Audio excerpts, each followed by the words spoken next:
fantastic movement we've got and the spirit of solidarity that brings us all here together.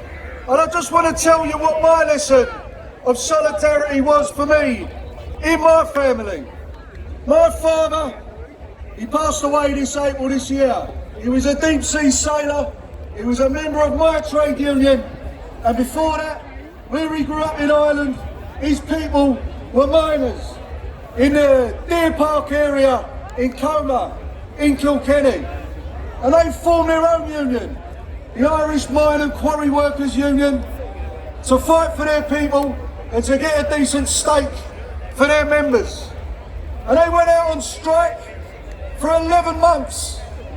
They had no food, they had no income, but it was the miners of the South Wales Miners Federation who kept them going all the way through those 11 months, all those many years ago.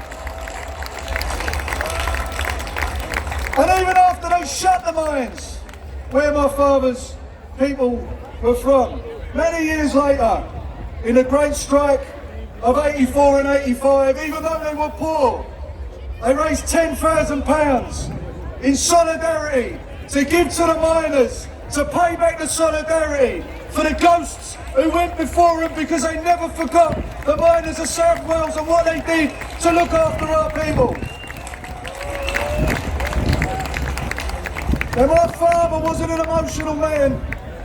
He barely spoke to me, if I'm honest with you, unless he had a few pints.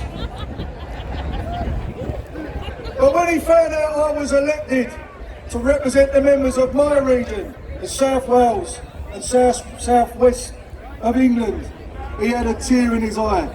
Because in him, the workers of South Wales were gods. He never forgotten their solidarity. And that's the proudest he's ever been of me. And that's how proud I am of you and this movement that we all belong to. Solidarity is what we're about.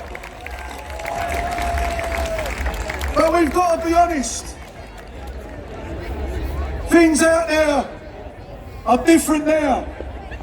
The experience for workers in Britain, in most places outside of days like this glorious day, is one of chaos, insecurity at work, insecurity in housing, overburdened public services, dignity taken away, community falling apart. And it didn't happen by accident.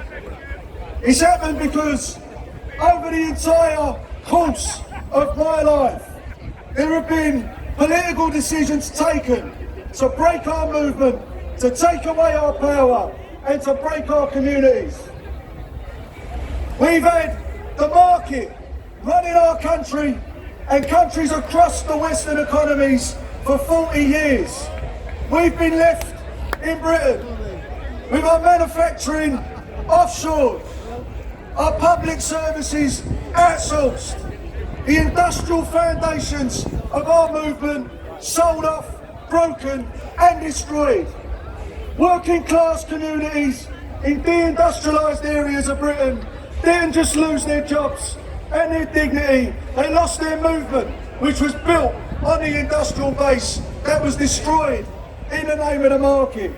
So it's no surprise, brothers and sisters, it's no surprise out there people feel alienated, people feel divided, and we focused for 20 years on what divides us rather than what brings us together. That's the state we're in today. We're in that state because they say the market must rule. But the market is the chief cause of the chaos we face in our society today. And it wasn't always like this. We're the movement that pulled kids out of work and put them in the classroom. We're the movement that pulled millions out of poverty and gave them dignity.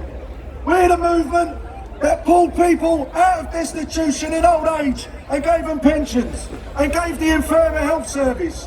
That's what we did in the past. When my father went out to work, it was a closed shop. Everyone was in the union. If you went to work as a normal person, you could afford to live. You could buy a house. You could have a holiday. You could afford some shopping, for God's sake. Now, in this day and age, under the rule of the market, half of the welfare budget that is spent in Britain is spent on in-work benefits. That is a direct subsidy for low wages so the corporations who've been screwing this country for years can get higher profits.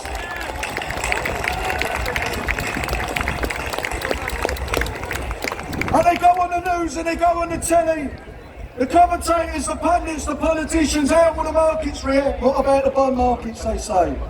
Well, who elected the bond market? Not me.